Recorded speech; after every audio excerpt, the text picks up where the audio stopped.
Hi, I'm Tom Eschen, the host of this Power and Politics podcast, a conversation about the issues that are impacting New Yorkers and beyond the most with the people that are making those decisions and holding them accountable as well. Today we sit down with Natasha Pernicka, the executive director of the food pantries of the Capital District, along with the Alliance for a Hunger-Free New York. Of course, this time of year, food insecurity is certainly on the minds of many when it comes to the holidays and just being able to feed your family. We talked to her about that, the issues and challenges facing food pantries right now, along with what the state and, of course, a changing federal administration can do and their impact on all of this, all the way down to your household. Thanks so much for listening. You can find this wherever you get your podcasts and also on YouTube. Just go to CBS 6 Albany. Thank you so much. And Natasha, thanks for coming in and joining us today. Thanks so much for having me. Every time we speak, unfortunately, at that, you talk about unprecedented need over the course of the last few years here when it comes to food pantries and people needing help at this point. What do you think, has it gotten any better, I guess, since we've last spoken and in the last 6 to 12 months? I appreciate that question a lot. Sometimes I feel like I'm just saying bad news and it keeps getting worse. Unfortunately, here in the Capital District, we work with 70 food pantries. And if we compare year to date now compared to last year, pantry service levels are actually up 29% over last year. And if you think about it, last year we had a 30% increase over the year before. So really we're looking at 60% increase in people coming to food pantries because they have nowhere else to go. Do you see this as the issue continues to grow? Why do you think that is?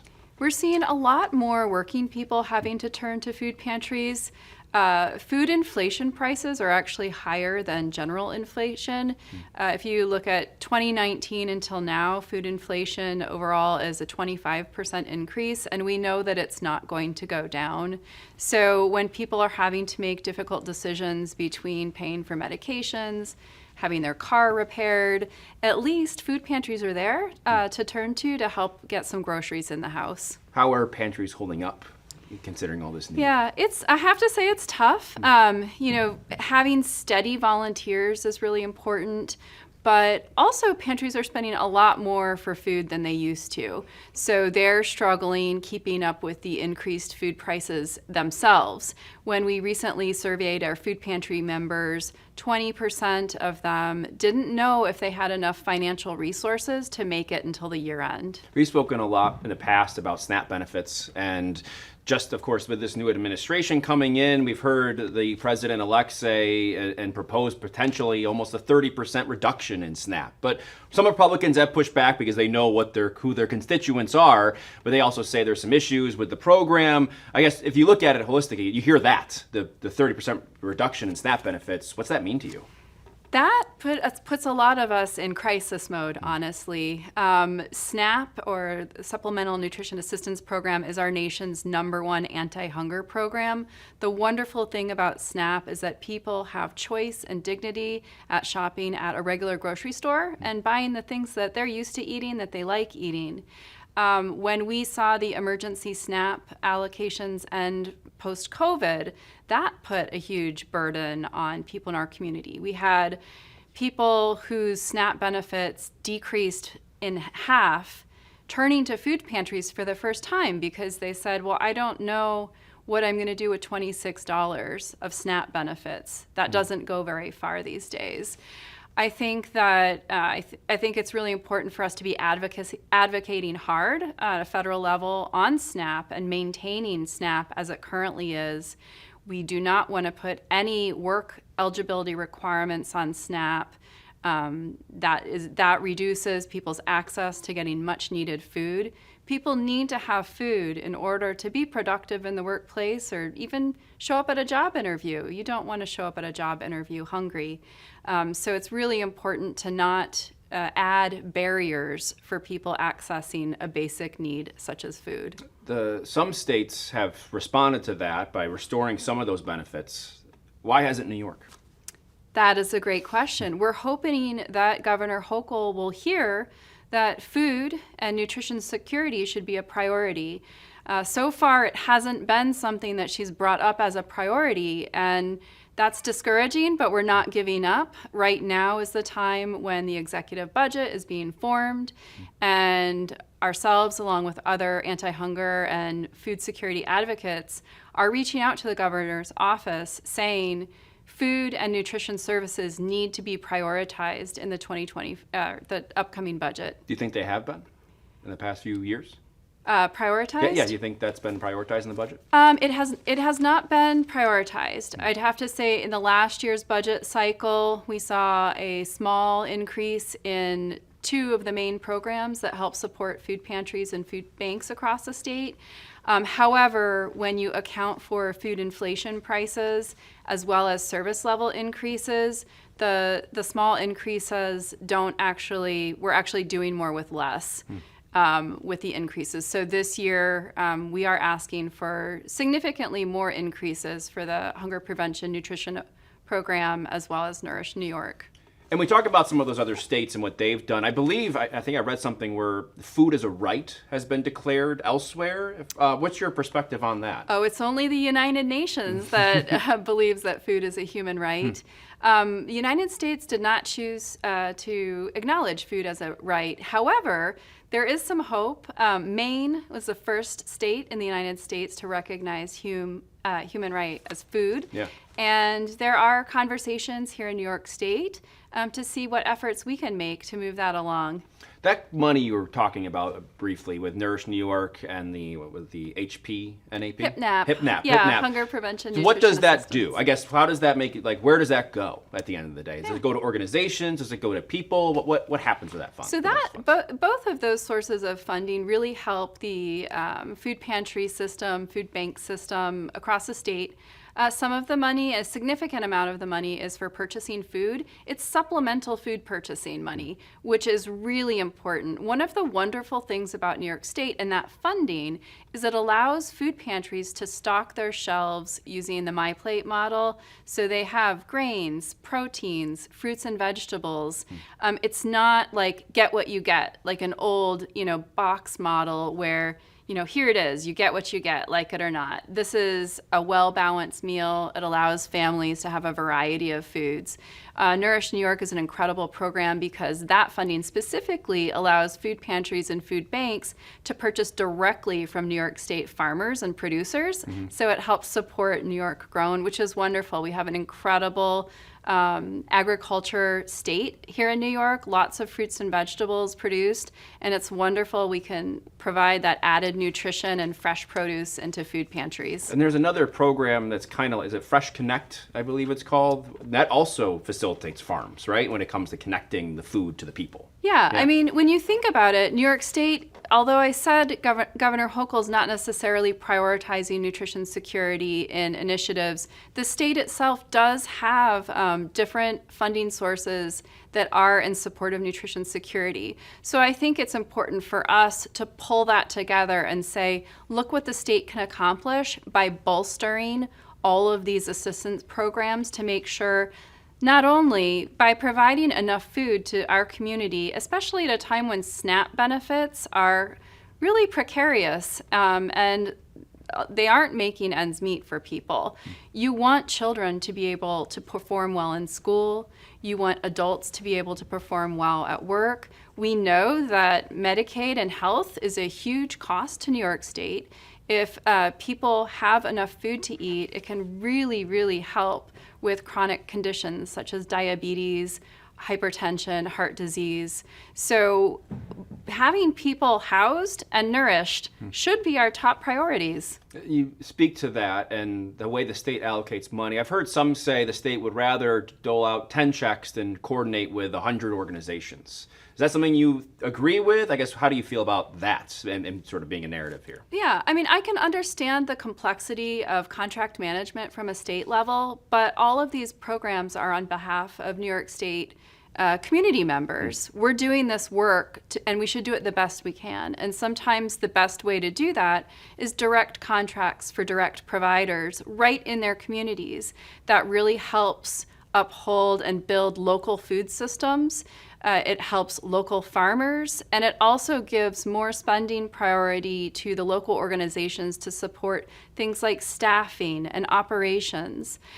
Access to food is a challenge. The organizations that have more resources for staffing and operations can have longer operating hours, which gives more access to community members, especially for people who are juggling children or have transportation barriers or work multiple jobs. Having greater hours of operation are important. I was going to ask about that fund. That was my follow-up. The funding when it comes to being able to provide these services. You have the workers that you have, and those hours. That probably is another barrier you'd like to overcome, right? To be able to be more flexible and kind of meet people where they are, right? Yeah, and in fact, one of the newer services that we've been able to provide more consistently is home delivery for pantry groceries for people, especially with transportation barriers, but also we recently partnered with Dr. Cynthia Bott on a survey of home delivery, and a lot of people have chronic health conditions and injuries that make it very difficult for them to go to a regular grocery store and get groceries and bring them home. So home delivery is an incredibly important component of the food pantry system. And you see collaboration as one of the big keys here, right? And I want to point to the Schenectady County Food Council, right? Which was formed, I think, almost a year and a half ago now. And there was, we can speak to this in a second, but it spawned legislation that was passed. What have you learned from that experience working with officials, organizations, people in the community? What's come out of that maybe you think can help on a broader scale? Well, it's honestly been very inspiring to see what Schenectady is doing with the Food Council. It is true they've brought together an incredible stakeholder group from producers, charitable organizations, community members. This past week, they had a convening. Schenectady Food Council convened other local and regional food councils across the state. And we know that by having a voice together, it's a louder voice when we're giving recommendations and policy to the state. And so I'm very excited at this beginning of being able to speak with a much larger voice to help inform the state in making better decisions to make sure that we can work towards a hunger-free New York State. For someone just like yourself that's done this for a couple decades, what have you learned from these voices? Oh, that's a great question. I think that... Like something you said, oh, that's new, or something, okay, that, you know what I mean? That's kind of helped you in your aspect as well. Yeah, I think the biggest things that I've learned over the past year that I've been more involved through as the Alliance for Hunger-Free New York was formed is really how important relationships are, building relationships and working together collaboratively with a lot of stakeholders. As people get to know you and they understand you, people need to hear the message multiple times in order for them to understand the importance.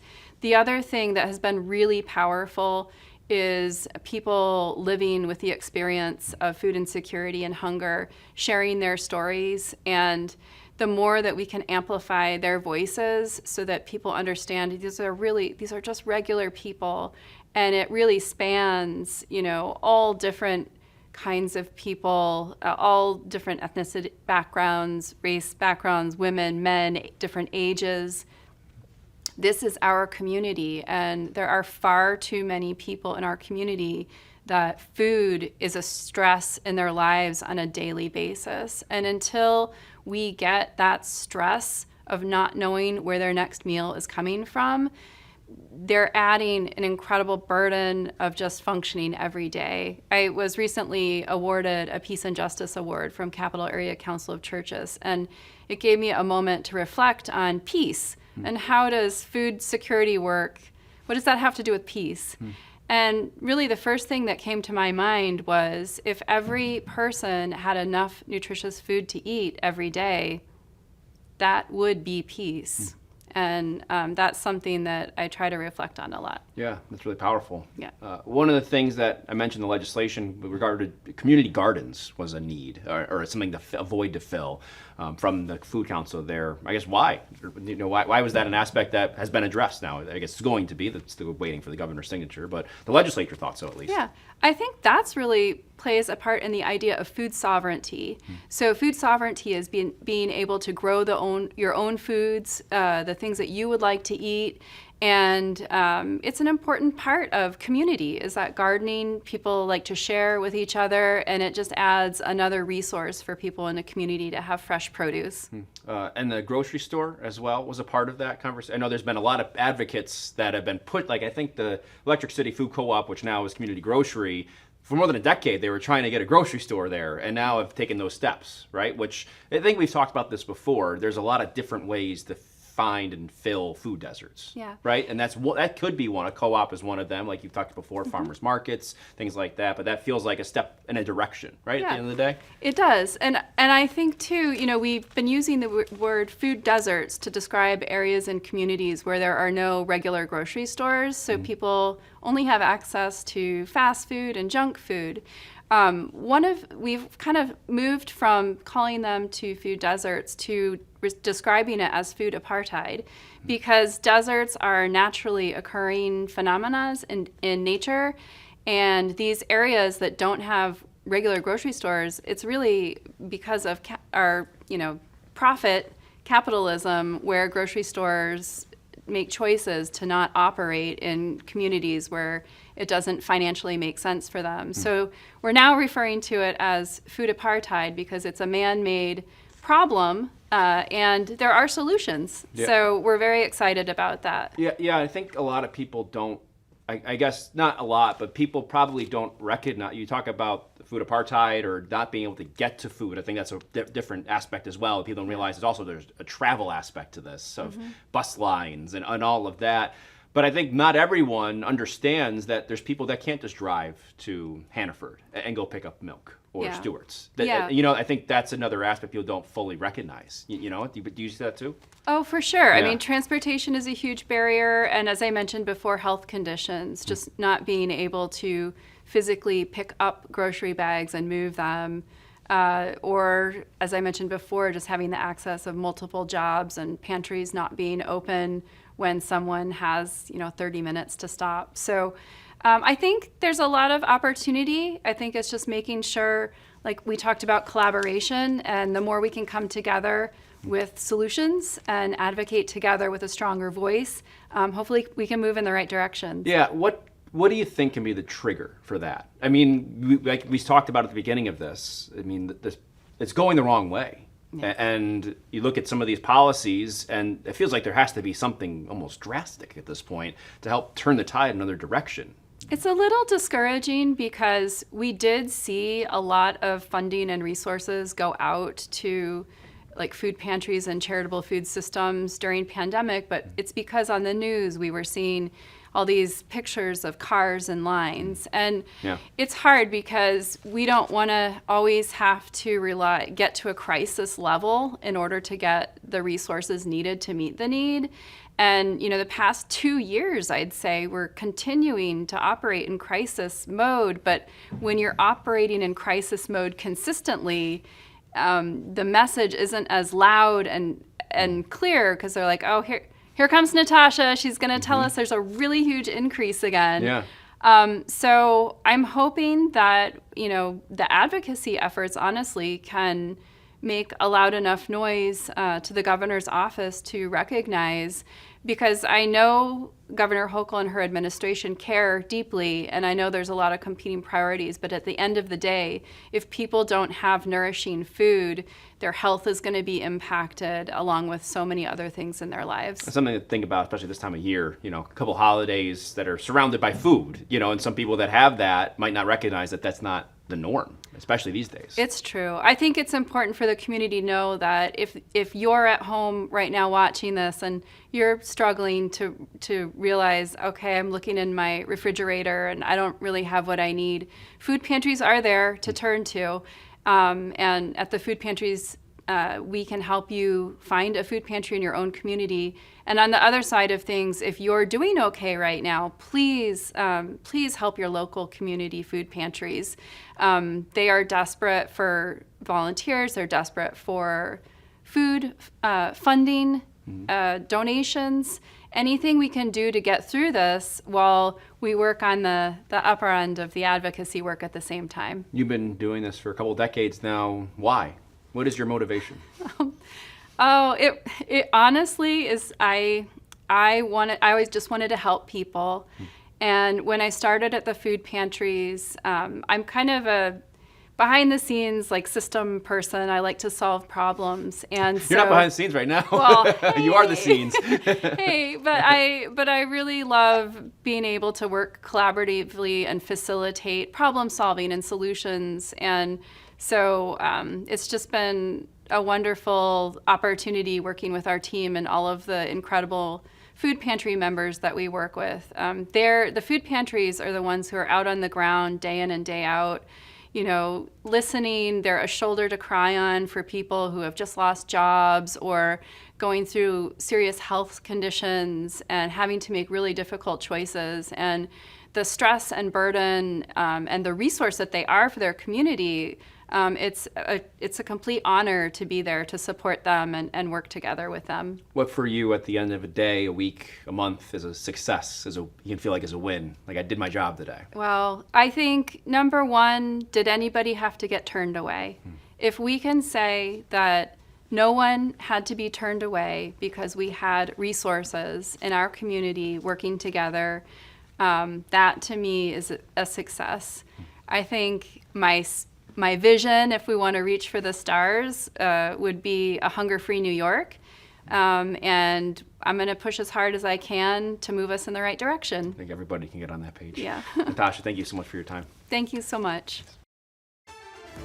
Thanks for listening. Hit the subscribe button right now so you can stay up to date on these news-making conversations about the issues impacting New Yorkers the most: power and politics.